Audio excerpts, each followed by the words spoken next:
Hello, my name is Matthias Cavodi. I'd like to welcome you guys to my channel. Today we're going to cover the Heroes for Hire tie-ins into the World War Hulk crossover, which surprisingly had a lot of depth to the crossover itself. At least for me, these tie-ins are pretty good.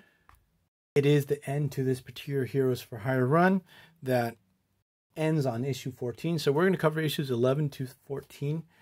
And I remember when this came out, I gave this series a try. The first couple of issues, I'm a real sucker for pretty obscure characters that quite a few of them pass through these pages, but the stories, at least for me, were not of my liking. Especially the main characters like Misty Knight, Colin Wynn, Paladin are not characters that I'm too interested in.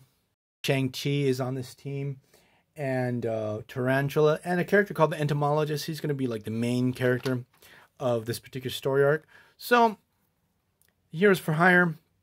Misty Knight's team arrived back to New York City. They went on a mission to Savage Land. They had to retrieve Moon Boy because they had to investigate, do scientific studies on this small ape man, the little dude that used to ride up on the back of the devil dinosaur.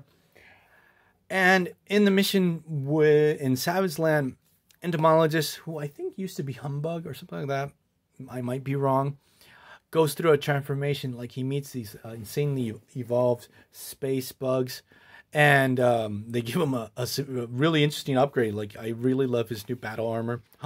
Entomologist has the ability to communicate or understand bugs, something like that. So they arrived in New York City. They discovered the situation of Hulk took over, and the Entomologist pretty much flips out because he realizes that two members of the war, those were the guys that hanged out with Hulk during this time, Meek and the Broad Queen, who are basically gigantic bugs, have plans into taking over the world. Obviously, the Broad Queen, she's a Broad Queen. That's what they do. Like, even though she was friends with Hulk, later on we're going to find out that Meek, Hulk's buddy, is going to be the main bad guy to the crossover. These guys are bad news. So Entomologist tells his teammates, we have to get to the bottom of this. We have to stop these guys because they're going to take over the world. So they come across all these little Meek dudes, they're Meek's children. And to blend in, what Entomologist does is rip one of these guys' heads off and covers his teammates with blood so they don't realize, and they can infiltrate within their ship. Be hardcore, and now our teammates totally freak out. And I remember one of the big criticisms of the series, especially a lot of people read this final story arc. It's pretty good. It's written by Zeb Wells. That this series lean too much on the way they draw women is it could be an issue for some people, but this tie-in is really good. It's worth a read, and it adds a lot to the World War Hulk crossover. That it doesn't have much of a plot to it. Like, Hulk comes back, he's pissed off, and he wants to make people pay. That's it. You can read through it in 2 seconds. Go through, I don't know how many issues, 6, 7, 8 issues. You can just blast through the whole story. They couldn't weave in better plot threads. And so, again, this is really worth the read. And before I spoil it, go out and read it. It's worth the while. So, Meek totally freaks out that one of his Meeklings was killed. He wants to get to the bottom of this. Heroes for Hire able to infiltrate Hulk's base, and they are attacked by the Warbound, and they get their asses totally kicked. It's freaking brutal. Shang-Chi takes an ass whooping, epic, but it really shows off how much of a badass Shang-Chi is. This guy here, this guy, I don't remember his name. He went hand in hand with Hulk at one moment. Outside of being totally awesome with the martial arts and kung fu, he has no powers. So all the members of Heroes for Hire get captured, and Entomologist confronts the Broad Queen, but she goes full on emperor and takes him to the dark side. He decides to betray his teammates because when he was on the team, no one took him seriously. They were always except for Shang-Chi, owes no debt to his teammates. So, falls into alliance with the Broad Queen. He went on a mission to take him down. He ends up joining them. That Meek tells entomologist, hey, who killed my Meekling?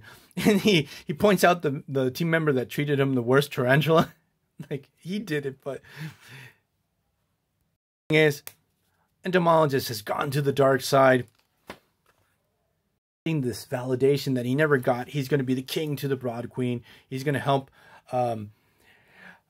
Meek and Broad Queen get their hatchlings across all of Earth and take things over.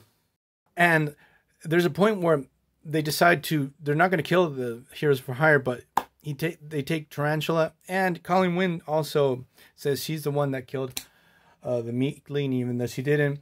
They're going to take them away, and they're going to be tortured, and it's freaking brutal. The rest of the members of the Heroes for Hire are basically thrown off a ship.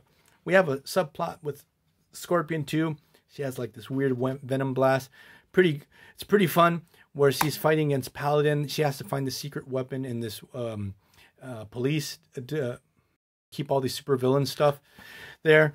It's pretty fun to see this. At the end of the story, the Heroes for Hire, they want to go back. They want to save Tarantula. They want to save Colin Wynn. They get into the base again.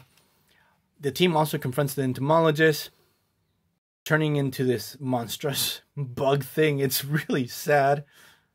In the battle, entomologist's faceplate was taken off his face, but we discovered it's actually a bug.